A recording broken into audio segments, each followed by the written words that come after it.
Breaking news చూస్తున్నారు. Kolkata doctor అత్యాచార హత్య కేసులో అనేక సంచలనాలు వెలుగులోకి వస్తున్నాయి.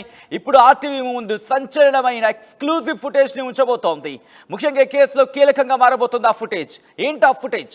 అవును, సిబిఐ దర్యాప్తులో వెలుగులోకి నివ్వెరపోయి నిజాలు వస్తున్న వేళ ఆర్టీవీ ముందు సంచలనమైన ఫుటేజ్ ను ఉంచబోతోంది. మరి కాసేపట్లో ఆ ఫుటేజ్ ని మీ ముందుంచే ప్రయత్నం చేస్తుంది. సెమినార్ హాల్ లోపలి అభయ అత్యాచారం హత్య జరిగిందా అంటే అవుననే మాట వినిపిస్తోంది.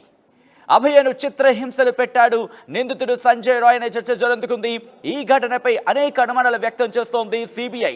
సెమినార్ హాల్లోకి సరిగ్గా ఉదయం 4 గంటలకు సంజయ్ రాయ్ ఎంట్రీ ఇవ్వడం ఇప్పుడు సంచలనంగా మారింది. హాస్పిటల్ సీసీ ఫుటేజ్ లో స్పష్టంగా కనిపిస్తోంది సంజయ్ రాయ్ కి సంబంధించి ఆ సీసీటీవీ ఫుటేజ్ ని. అదిగో ఆన్ స్క్రీన్ మీరు చూస్తున్నారు. ఆర్టీవీ ఎక్స్క్లూజివ్ ఫుటేజ్ మీరు చూస్తున్నారు. నిందితుడు సంజయ్ రాయ్ కి సంబంధించి ఫుటేజ్ ని మీరు చూస్తున్నారు.